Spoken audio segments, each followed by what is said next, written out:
হ'ব এইটো অৰুণোদয় 2 ওৱানৰ খিনিটো অলৰেডি আমি সেইখিনি যিহেতু ওৱানৰে বহুত টুত সোমাই গ'ল গতিকে ওৱানৰ ডাটাবেছ এতিয়া আৰু আমি নাচাওঁ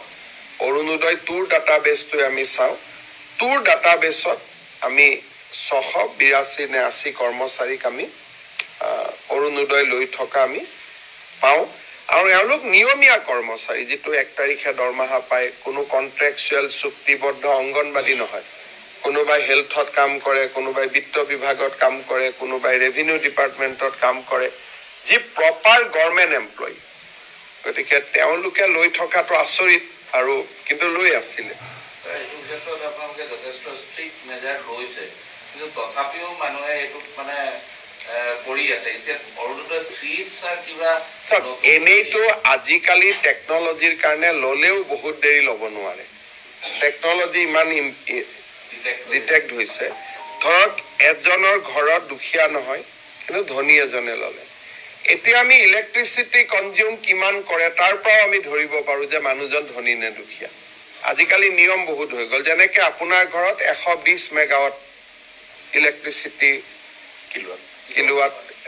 আমি 120 ইউনিট খৰচ কৰো এজন অৰুণোদয় বেনিফিচিয়াৰী নাম পালোতে 200 ইউনিট খৰচ কৰে তেতো দুখীয়া হ'বই নোৱাৰে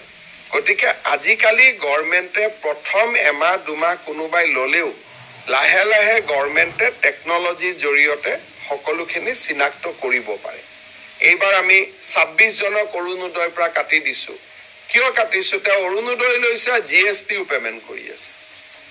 গতিকে জিএছটি পেমেণ্ট কৰা মানুহটো অৰুণোদয় ল'ব নোৱাৰে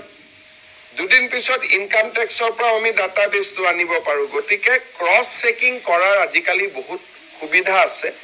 আৰু এই মেথডলজি বিলাক এতিয়া আমি এপ্লাই কৰি গৈ থাকিলে লিষ্টখন ক্লিন হৈ গৈ থাকিব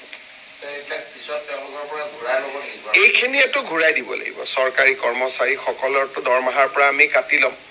গতিকে এইখিনিয়েতো ঘূৰাই দিবই লাগিব 682 যিমান অৰুণোদয় চাকৰি পোৱাৰ আগৰখিনি আমি নলওঁ পিছৰখিনিতো ঘূৰাই দিবই লাগিব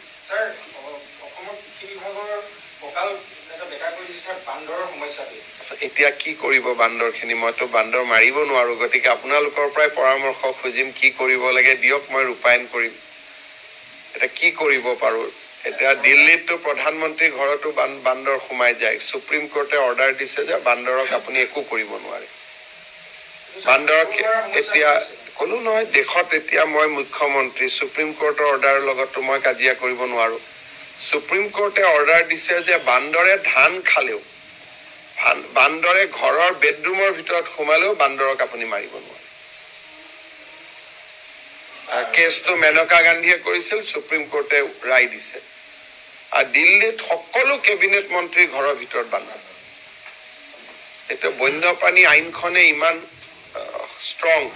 যে বহুত ক্ষেত্ৰত আমি ইচ্ছা কৰিলেও একো কৰিব নোৱাৰো গতিকে সেই ক্ষেত্ৰত আমি কি কৰিব পাৰো কি কৰিব নোৱাৰো আপোনালোকেও আমাৰ বন্যপ্ৰাণীৰ ওপৰত জনা সকলৰ পৰা কিবা পৰামৰ্শ ল'ব চেষ্টা কৰক ময়ো কথা পাতিম কেতিয়াবা কয় যে হলো বান্দৰৰ